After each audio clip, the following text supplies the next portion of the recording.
Welcome to Smart Route, the podcast by CallTrackingMetrics, where you'll hear stories from businesses at the intersection of marketing, customer experience, and sales. We're sitting down with business leaders and industry experts to dive deep into the path they took to find success. Here are your hosts, Brandon Jordan and Peter Bacon. Welcome to episode 31 of the CallTrackingMetrics Smart Route podcast. I'm Peter Bacon here with my esteemed co-host, Brandon Jordan. Today we have the pleasure of hosting the Director of Content and SEO at BAM Advertising, Devon Moore.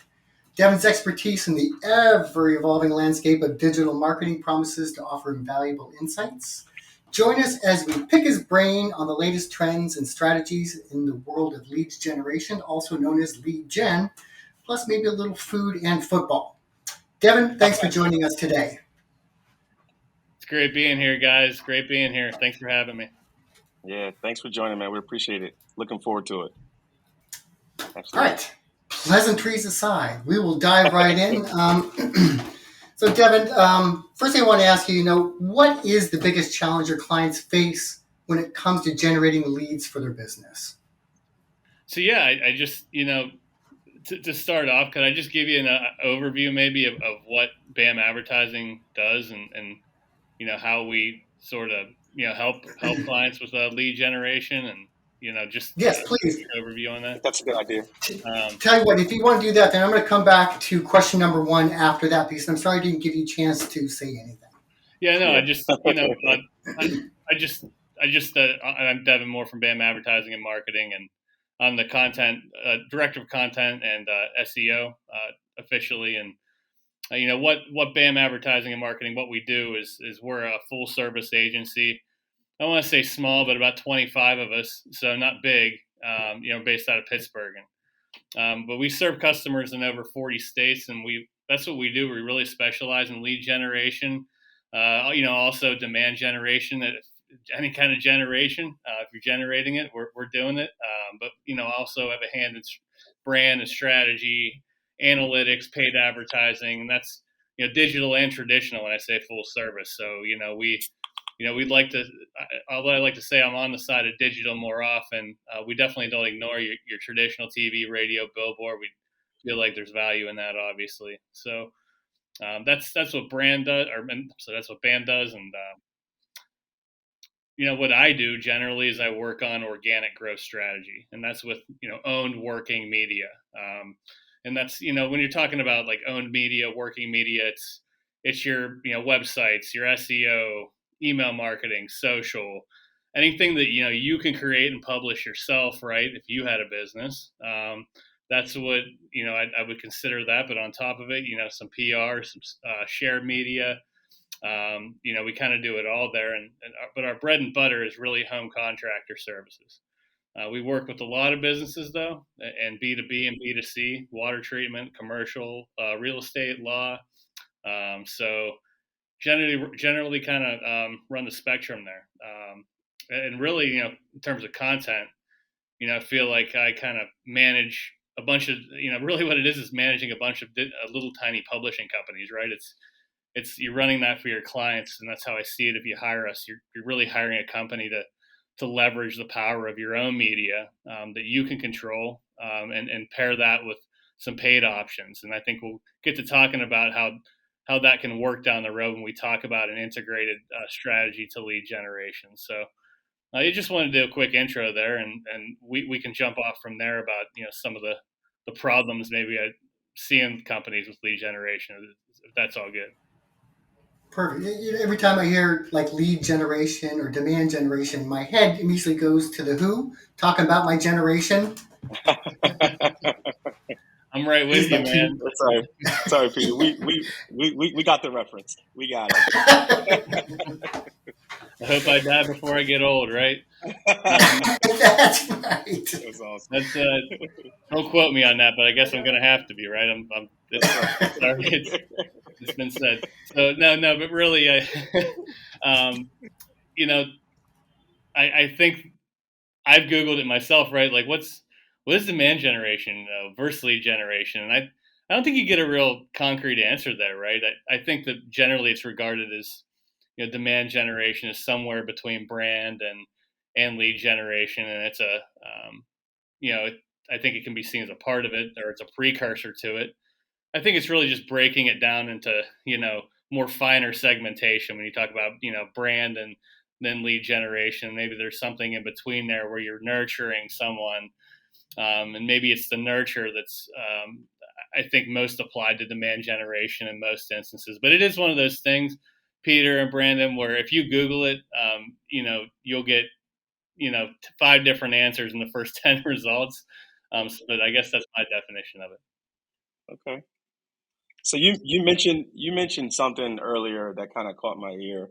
You talked about like having an integrated approach, right? So tell me a little bit more about like what you mean by integrated approach, and like could you give like a real world example of like what that looks like and like why it's so important for your clients?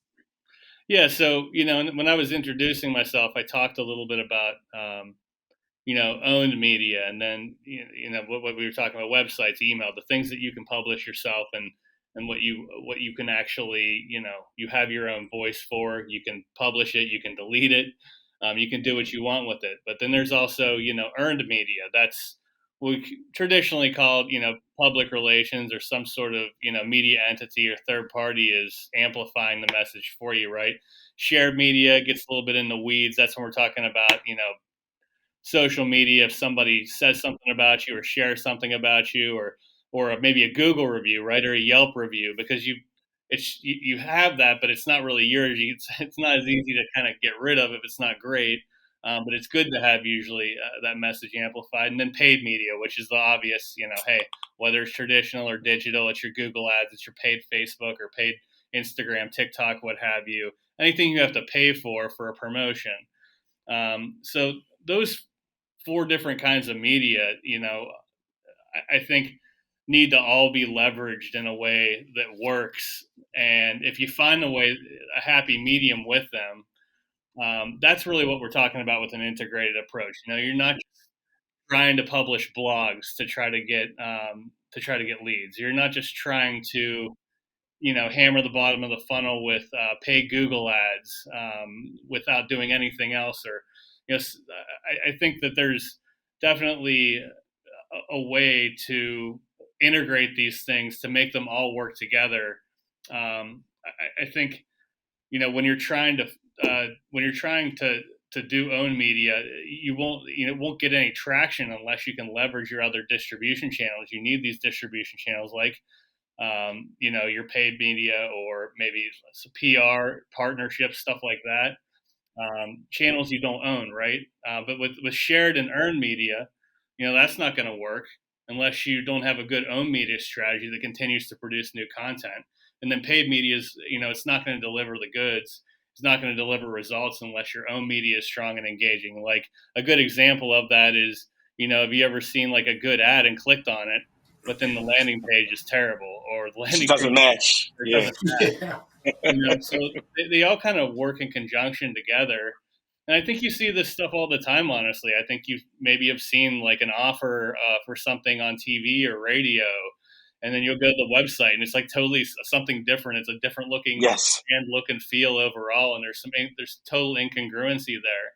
So trying to bring that all together, and not just with brand look and feel, but there's a lot more to it, obviously, than that.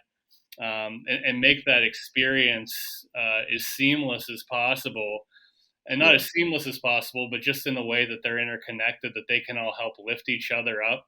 I think that's really what I mean, Brandon, when I'm talking about taking an integrated approach to eventually generating the leads you want to have, whether they're marketing qualified leads or sales qualified leads, or it's just getting an email address or some, every business has a different definition of what a lead might be. But as long as it's someone giving you their information and you can follow up on it, I think that's the basic qualification there, right? Yeah, that's awesome, and that makes so much sense. Like I look at it from the consumer's perspective. Like I'll be on Instagram and I'll see an ad, right, and it sparks my interest, and I'll click the ad, and I go to the website, and their web content isn't updated, or there's no contact phone number, and there's no way for me to continue the journey, right? And that's something that you guys help with.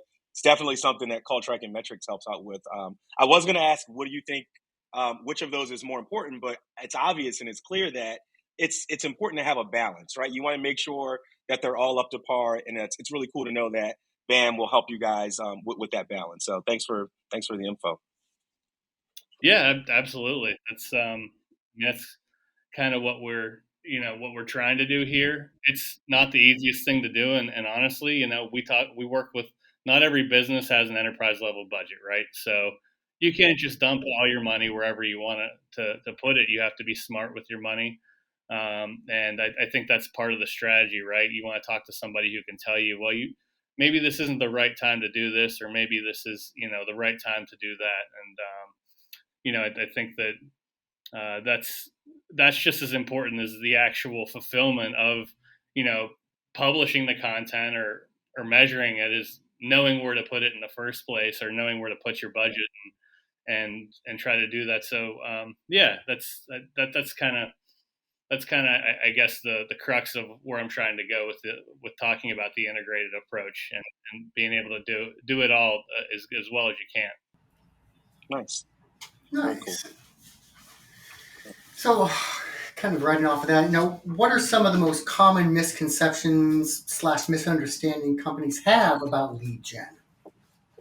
So, common misconceptions and misunderstandings. That's so I think, number one, and this might not be the most popular answer, because it's wishy-washy, but there's not one way to do it.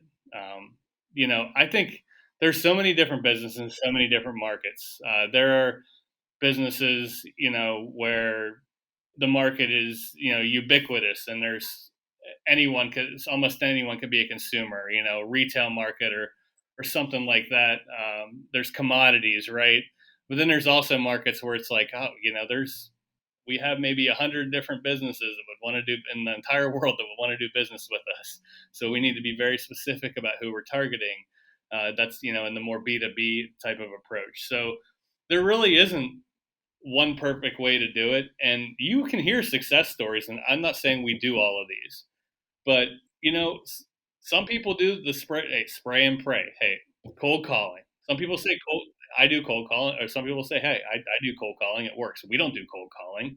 But it's interesting, and I was laughing about this with a colleague the other day. When you talk about lead generation, we'll say, okay, we're an agency that helps companies with true lead generation. But then there are companies who call themselves lead generation agencies, and you would look under the hood and just see that they're actually telemarketing companies. So lead generation can actually, like, a lot of people apply that to different avenues, and you're almost like, is this a joke? But really, okay, what do? Well, they get leads. Okay, so who am I to argue with them?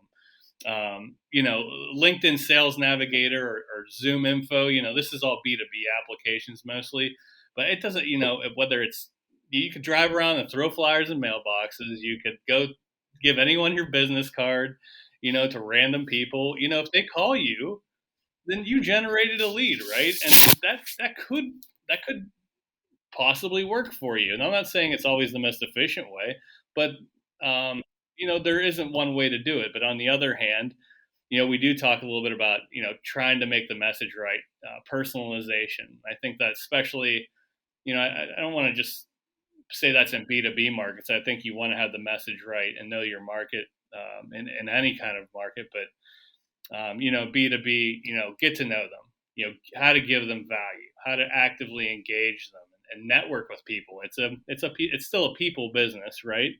As much as I know we'll probably want to talk about AI and other interesting developments around, things that aren't human.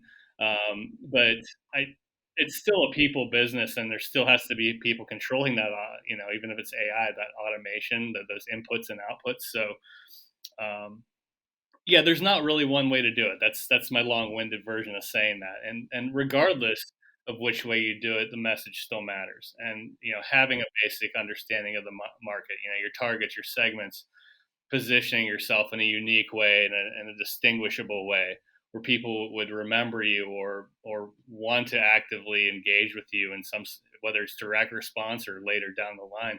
That's super important. And again, like, I think I touched upon this in my introduction, and full digital agencies don't want to admit this, and I'm a digital guy, but radio, billboard, and TV can still work in certain. Absolutely, they can. And what's great about call tracking metrics, I'm going to plug you guys here, is you guys make things like that more trackable and easy and easier to prove that those things work. I think that's we'll probably maybe have a little bit more of a discussion about measurement, because measurement really is if it's not the beating heart of lead generation, right? It's like I don't know. You almost need it to survive. It's like the liver or something else. That's the like lungs. the I was thinking lungs. The lungs. Let's do the lungs. Let's give something else the liver. We'll say it's the lungs. Okay. It really is the breathing, mechanism of lead generation. Because if you're not able to show measurement, whether that's to your clients or to the C-suites, or even to the people that you're working with, to show, hey, this is working. I can't tell you how many people from my team, you want to show them, hey, what you're doing is working. You're showing you're being successful at it, because that kind of momentum fuels motivation for the people actually doing the work on the front line. So that's why measurement's so crucial. And I know I'm kind of running off here a little bit with what I was trying to say, but back to the traditional media piece, showing that measurement, being able to do that with traditional media, and it's again showing, hey, it works. Hey, this still works with certain entities. So those are some things. Yeah, I think that would be something that people don't understand. I think a lot of people just want to get into digital, right? The digital sphere is like this mystery kind of wrapped up in a riddle, especially to unknowing types, that are like, well, I want to try this because I think it's going to work. I mean, there's definitely been business owners that come here and thought, well, if I just give this company, X amount per year, I'm going to grow, 50% or something like that. And that's not really how it works. I mean, digital can help you. Digital is great. It's trackable. You need to have digital, but that's not always the number one answer. And the number one answer isn't always one thing, right? That just goes back to the integrated approach. Yeah. I like how you tied that together. I'm hearing a few things, right? So digital is not the only answer, right? Traditional still works. It's something that you guys have proven and you've seen maybe with some of your clients. And then the other thing is there's no one right way to do it, right? There's all sorts of mixed results that you can get from trying different approaches. So I'm glad that you were able to highlight that for sure. Yeah. And Devon, I'm kind of curious when talking about that, misconception of what a lead gen might be. Do you find that there's anything, let's say, you're dealing with a business that's been in business for a long time. Maybe they're long established. It's like a family-run business. A veteran of the workforce has been in charge there for a while versus someone that's newer to the workforce. Do you find that there's much of a difference between what their perception of a lead generation is? Let's say, someone who's been in the workforce for a long time. I'm thinking in terms of, hey, what you mentioned before, like billboards, TV, radio spots, those more old school traditional. Do you find, by chance, someone that's been in the workforce for a long time, is that more their perception of this is the kind of lead generation I'm looking for? Whereas on the digital front, that's going to be much more gravitating, at least I think, to a much younger set of people. That's what they see. They're all about the digital piece. The older set's more about that static kind of an advertisement out there. Do you see that much at all? Honestly, I can't say I do, Peter. And the one reason is because usually those who contact us now, our digital is part of the solution, even if they have been doing billboards or radio or TV in the past, and it's maybe an older generation type of ownership, which, there's a ton of small to medium-sized businesses with those type of people, right? Usually they're contacting us because just like any other business, right? Like they have a problem. If they need a solution, something has happened that has caused them to contact us. Maybe like, they're losing market share, or they feel like their phone's not ringing or something's lagging, or they're not happy with their current agency or the way things are being done. But usually, when that happens, they're looking for a solution, and it's a solution that, they haven't tried before, whether it's, they know they need their website might need updated, or, they don't run paid advertising on Google or Facebook, or they've seen the new thing about, they've seen TikTok. TikTok looks cool. We have to temper their expectations on stuff like that. But generally, that's not the case. Usually, it's somebody that is actually, they're not contacting us and saying, well, we just want you to run billboards and ads for us, and nothing else because I'm old school. It's really like, hey, we really want to grow. And if we want to grow, we know we're going to need some sort of solution that's different than what we've been trying today. And that's, I don't think we're different. BAM's any different than any other agency in that regard. When I say, if you're contacted as an agency, somebody's got a problem, right? Somebody knows that it's a problem, or somebody's, whether it's maybe it's their son or their daughter that's like, mom or dad, I know you've been running this business for a long time. We've been successful, but we have to shape some things up because we're losing market share to some of these smarter companies that are moving faster than us. And honestly, that's what's happened. That has happened in more than one instance where it's maybe a family business and there is influence there from other family members that might be a little bit younger, a little bit different. So maybe that's where like the piece of the younger generation comes in, that's influencing these people. But that's sort of old school thinking like that. It really doesn't play in this world. I don't think there's some people that could be really good at sales, and that are really have a lot of customers, a lot of connections, and I think that it can work in certain markets. I don't want to say it doesn't, but you're not probably going to grow exponentially if that's what you're looking to do, unless you're getting into something other than traditional at this point. That's awesome, man. That's a great answer. A lot of perspective for our listeners. Hopefully, you guys got some gold out of there. We appreciate it, Devon. Earlier, you touched on something I definitely wanted to touch base in. That's AI. So every podcast we do, it always comes up, and there's always a different answer and different feeling about it. For you specifically, like, how have you seen like lead gen strategies shift as a result of the recent AI boom and this new craze that's going on? Well, the whole basis of AI is I think formulated around like efficiency and automation. I mean, Yep. we want to be able to do things faster. That's right. And maybe not better, but if we could do something faster and 80% is good, is that worth it? In a lot of instances, truly it is. And that's why AI has become such a big deal, and it's always a conversation as part of marketing, and it's not going away anytime soon. There's definitely a strategy shift. So, what I've seen, and then I'll give you guys some examples of how we're using AI is, basic efficiencies, in terms of content creation. And that means more bad content. There's a lot more drivel out there than ever before. Yes, there is. Especially when ChatGPT first came out, people were just like, well, I can publish 200 articles a day. Like, why don't I just see what happens? And if like 2 of them hit, that's and rank, in Google, that's awesome. And so you see that. And honestly, I've seen, and I believe I read about this in Search Engine Journal or Search Engine Roundtable. I can't remember which one, that we've been having trouble getting our pages in. We have to manually index some of our pages because the indexing hasn't been as quick because there's so much content being produced. The crawlers aren't quite keeping up, and they're also probably a little more skeptical, even though we don't produce strictly art AI content whatsoever. I'll talk to you a little bit about that in a second. Because you can also do good with AI, in terms of,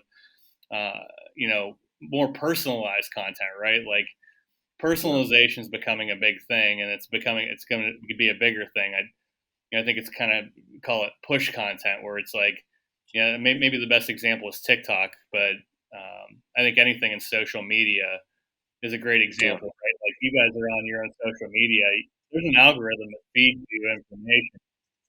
And you notice, especially if you're on TikTok or like Instagram feeds, like it'll start feeding you information that's increasingly like more like about what you're into. Yes. And I that's, know it. yeah, right. I mean, that's your algorithm. And That's right. but think about this, Brandon. Like with how many over billions of people are on social media, and each one's an individual, and each has their own algorithm. Well, then there's a growing demand for that kind of personalized content, and not broad content anymore, but like content that's tailored to more and more individuals as the algorithms get smarter and segment individuals more finer, across the market. There is increasing demand. There's going to be more demand for personalized experiences. So, that's something to watch out for. And I think that it's not a bad thing. But I think with that, you're going to see, okay, teams are going to be asked to create 2 or 3 times more, types of TikTok posts or and how do you do that? Well, you use AI for storyboarding to keep up. People are going to use, it's all going to go back to trying to be efficient to be able to produce extra content, more personalized content.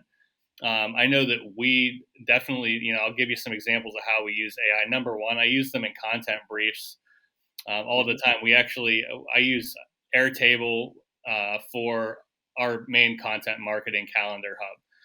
We also use Asana and a couple other tools for some other projects, but that's what I use because I have it automated and I have it kind of down to a way where we can take our workflows and push them through from editorial calendar through production, place different pieces of content and records into like an evergreen house where we can use them again, stuff like that. But now I was able to integrate this AI tool into Airtable where when I create a record, it takes the title of the record and automatically creates a quick content brief on it. Just the basics, like here's, if this is a piece of content on, how to improve your, how to get ready for your HVAC system ready for spring. So we have some HVAC clients there. It will produce 3 possible titles, maybe for emails or social, subject lines or titles. It'll produce some H2 and H3, header suggestions. And I always tell my team, like, don't just use this, but this is a guide, right? It's not the be all end all. And then it also will produce 2 or 3 different image or chart suggestions. Just by push of a button, I can create 60, 70 records a month, and I can push a button and I get content briefs for every single one of them. And that's just to get the team started and get them going. And honestly, like when it comes to subject lines or maybe like an organic social media post, usually AI can do a pretty good job, and you might just have to tweak it. So it's not that difficult to use, and I think it works really well. When you're getting into the actual content, you're creating something, creating a framework or an outline from start to finish, I think can be really good. I mean, I think you need to do some research. You need to do keyword research, or whether you go into online magazines or forums. I think traditional research, other kinds of market seat research, competitor research, you still have to do all that. But I think AI can help you fill the gaps, and it can help you organize your content more quickly, I guess, in a way that maybe you weren't able to before.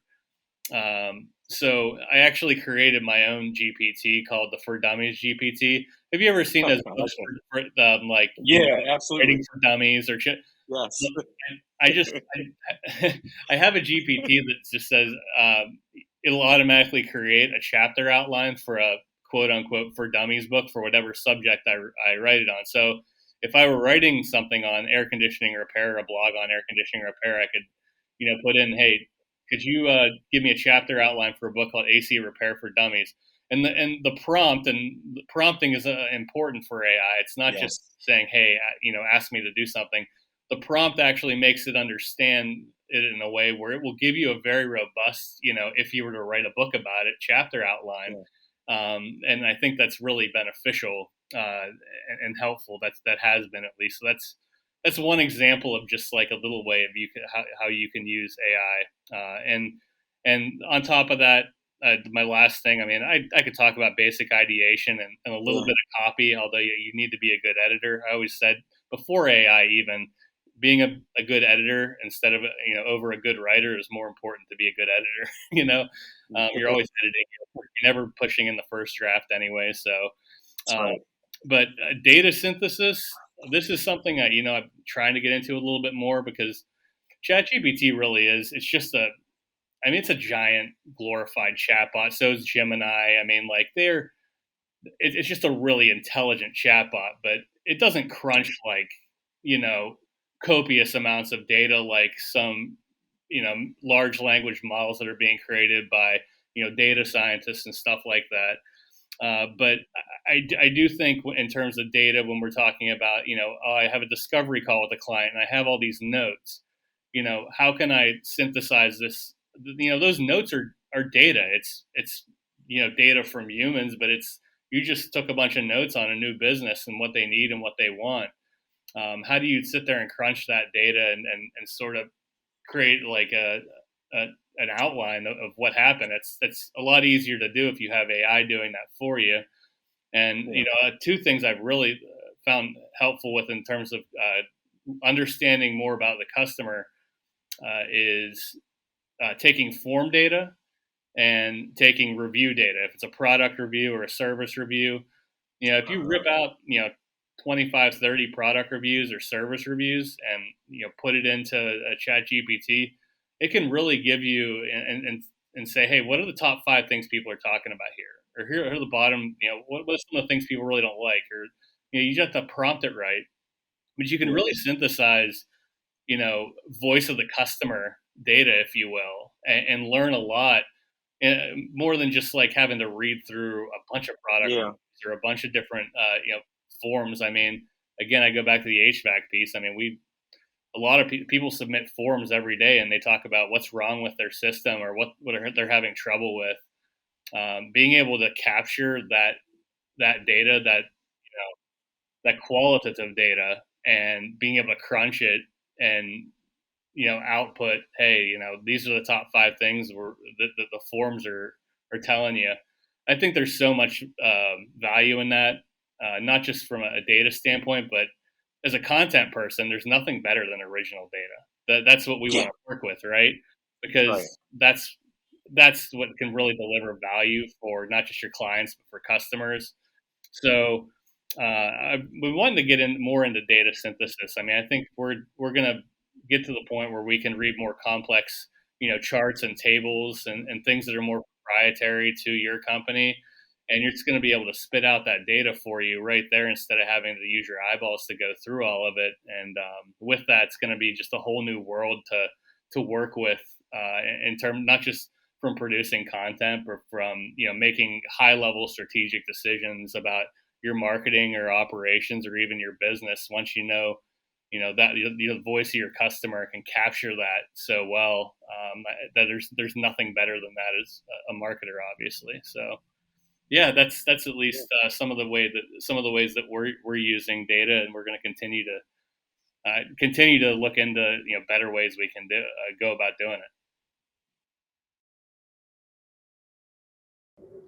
Enjoying this conversation? I am too, and there's more to come. Tune in next month to Smart Route Podcast for part 2 of this episode with Devon Moore of BAM Advertising and Marketing. Thanks for tuning in to another episode of Smart Route Podcast. Share your favorite takeaways with us on Twitter at Smart Route Pod. Smart Route is brought to you by CallTrackingMetrics, and you can find more at calltrackingmetrics.com/podcast. Follow along for ideas and conversations that will inspire your own business path forward. Speaking of smart paths, are your marketing, sales, and service teams on the same page? In today's remote world, it's easy to get disconnected. CallTrackingMetrics can help. We empower smart marketing teams to determine the best route for campaigns by showing exactly which ad campaigns are driving conversations that convert. Operational teams can use that data to automate call flows and power contact center success. Visit CallTrackingMetrics.com to see why more than 100,000 customers around the globe trust CallTrackingMetrics to manage communications for their marketing, sales, and service teams.